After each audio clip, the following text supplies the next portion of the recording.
هو يعني ايه دولة بحرية؟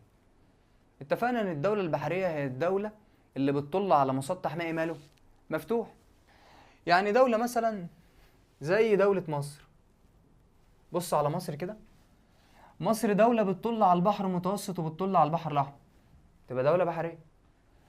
المغرب بتطل من هنا على البحر المتوسط وبتطل من هنا على المحيط الأطلنطي.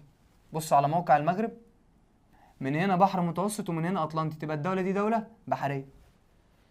سؤال بقى، تعال نقارن الإطلالة البحرية اللي دولة تونس بتطل بيها على البحر المتوسط مع مثلا الإطلالة البحرية اللي الولايات المتحدة بتطل بيها من هنا كده على المحيط الأطلنطي.